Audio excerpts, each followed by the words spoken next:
আসসালামু আলাইকুম দর্শক, শুভেচ্ছা নেবেন। আশা করি ভালো আছেন।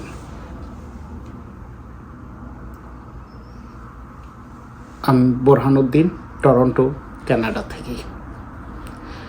আজকে আমি আপনাদের সামনে কথা বলবো ভণ্ড দরবেশ মাতাল আনিসুল হককে নিয়ে।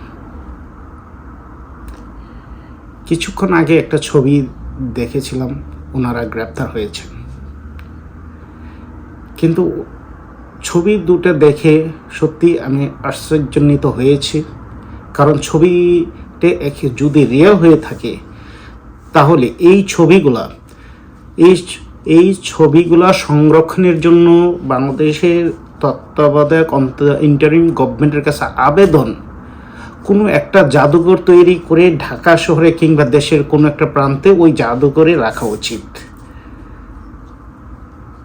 এবং পরবর্তীতে যারা আরও গ্রেপ্তার হবেন, যাদের আমলনামা তাদের হাতে দেওয়া হবে, তাদেরকে ধরা হবে, তাদের এইরকম অবস্থা সুরত চেহারা দেখে উনি যাতে এই পরবর্তী প্রজন্ম তাদের নৈতিকতা থেকে কখনো বিচ্যুতি না হয়। তারা পৃথিবীতে এসে ধার্মিকতা করেছিল, তারা আইনের ঊর্ধ্বে, বিচারের ঊর্ধ্বে। তারা বলেছিল I am state, I am law, like that ফ্রান্সের চতুর্দশ লুই।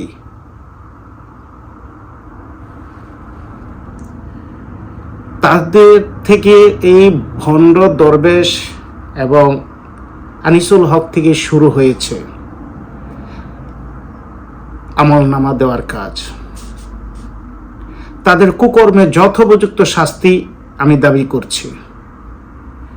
অর্থ লুটকে নাম্বার ওয়ান, বাংলাদেশের নাম্বার ওয়ান অর্থ লুটকারী হচ্ছে সালমান এফ রহমান। বাংলাদেশের নাম্বার ওয়ান আইনের অপব্যাখ্যাকারী হচ্ছে আনিসুল হক। জাতির সামনে মস্করা করতে করতে জাতিকে একদম শেষ করে ফেলেছে। জাতির মাথায় আজ সুস্থ চিন্তা করতে পারে না কোনো জাতি। যারা তৃণমূল পর্যায়ে ছাত্রলীগ, আওয়ামী লীগ করো, তোমরা তাদের অবস্থা দেখো। আমি জানি তোমরা গর্তের ভিতরে লুকিয়ে যাবে, কিন্তু আমি ছাত্র জনতার কাছে বলবো, তোমরা তোমাদের এলাকায় যারা লুটপাটকারী, রাষ্ট্রের অর্থ সম্পদ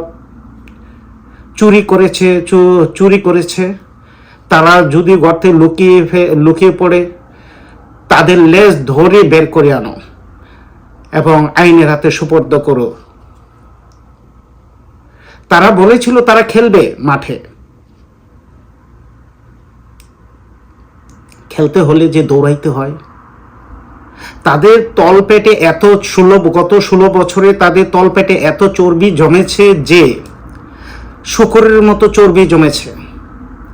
এই চর্বি নিয়ে তারা মাঠে দৌড়াবে দৌড়ের কথা, হাঁটতে গেলেই হাঁপানি শুরু হবে।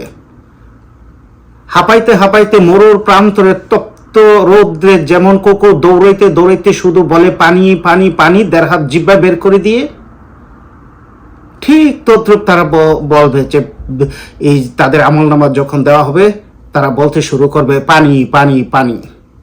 সামান্য একটু আমলনামার হিসাব নিতেছিল গোপালগঞ্জে। দেখেন, শুধু গোপালগঞ্জের একটাই গুঙ্গানি শব্দ, আব্বা আব্বা আব্বা। প্রতিটা আমলনামার সারা বাংলাদেশে সেই ভণ্ড দরবেশ থেকে শুরু করে আনিসুল হক থেকে শুরু করে তৃণমূল পর্যায়ে জ্বর উপড়ে ফেলতে হবে। এই দুর্নীতির জ্বর, দুর্নীতির মূল।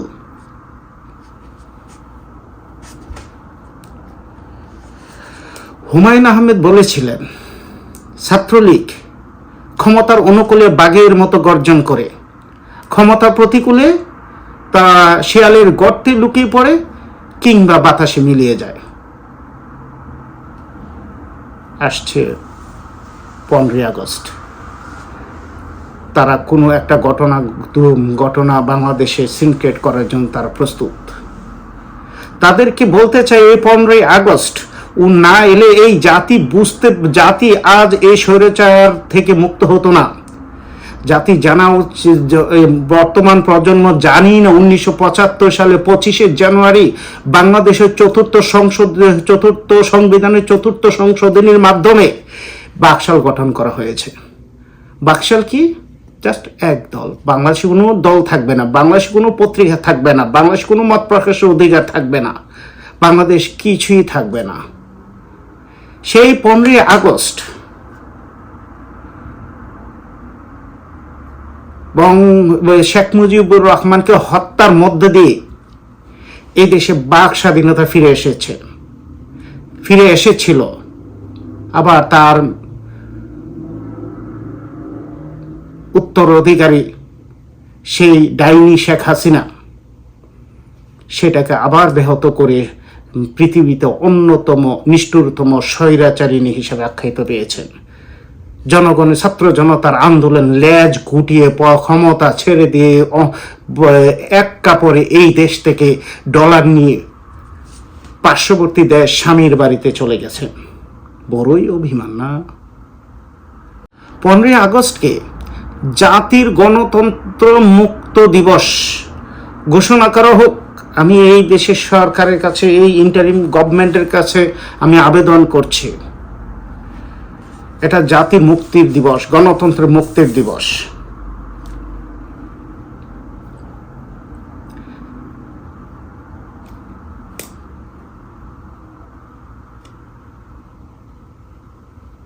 সালমান এফ রহমান সম্পর্কে আমার একটা গল্প দিয়ে শেষ করি। সেটা হচ্ছে সালমান এফ রহমান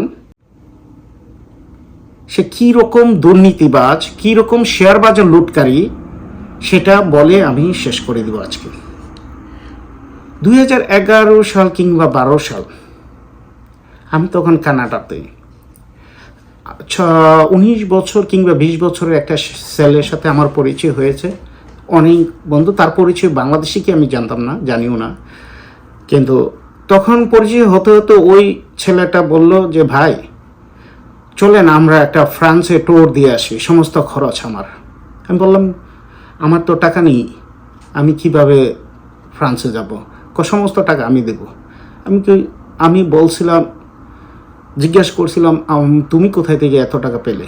সে বলল যে আমার বাবা আমাকে 35 কোটি টাকা দিয়েছে হাত খরচের জন্য। আমি বললাম এই বয়সে এত টাকা হাত খরচের জন্য টাকা কোথায় পেলে? তোমার বাবা কোথায় পেলে? আসলে আমরা ব্যবসা করেছি। আমি জিজ্ঞাসা করলাম তোমরা ব্যবসা করেছ? কিসের ব্যবসা? এই দেশে না, কানাডাতে নয়, আমরা ব্যবসা করেছি বাংলাদেশে। আমি ব্যবসা তোমরা এখান থেকে বাংলাদেশে কি ব্যবসা করছো? বলতেছে শেয়ার বাজারের ব্যবসা। আমি তো করিনি, আসলে আমাদের চাচাই করেছে। আমি বললাম তোমাদের চাচাই করছে? বাংলাদেশ শেয়ার ব্যবসায় তো সব বাংলাদেশের 55,000 গ্রাহক টাকা উধাও হয়ে গেছে, মার্কেট থেকে 82,000 কোটি টাকা শেষ হয়ে গেছে। সেখানে আমার টাকাও ছিল, আমার টাকাও তো শেষ, কেউ তো লাভ করতে পারেনি এই শেয়ার ব্যবসা করে। তোমরা কিভাবে শেয়ার ব্যবসা করে লাভ করলে? আসলে আমার চাচাই ব্যবসা করছে, আমাদের ফ্যামিলির টোটাল 850 কোটি টাকা লাভ করছে।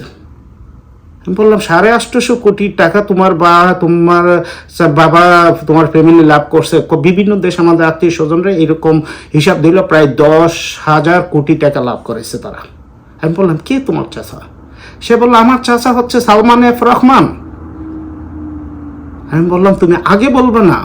উনি তো দরবেশ বাবা, উনি তো সমস্ত লুটকারী, শেয়ার বাজার লুট করেছে উনি। উনি টাকাটা এনে তাদের বিভিন্ন আত্মীয় স্বজনের মাধ্যমে আমেরিকা, কানাডা, অস্ট্রেলিয়া, ইউরোপের বিভিন্ন আত্মীয় স্বজনের নামে টাকা পাচার করে ফেলছেন। এই সে বন্ড দরবেশ। আজ আমি আমার টাকা ফেরত চাই। আমি এই সরকারের কাছে আবেদন করছি, আমার শেয়ার ব্যবসায় যত টাকা লস হয়েছে, যত টাকা উধাও হয়েছে, আমার সমস্ত টাকা ফেরত দিন। বাংলাদেশের সমস্ত শেয়ার ব্যবসায়ী যাদের টাকা উধাও হয়ে গিয়েছিল সেই 2011 সালের দিকে শেয়ার বাজার কেলেঙ্কারি, তারা আজকে দাবি করুন, আবেদন করুন গভর্নমেন্টের কাছে আপনাদের টাকা ফিরিয়ে দিতে। এই বলে আমি আমার আবেদন রাখছি, আমি আমার টাকা ফেরত চাই। সালমান এফ রহমান, আপনি আমার টাকা ফেরত দিবেন। আমার অনেক কষ্টের টাকা।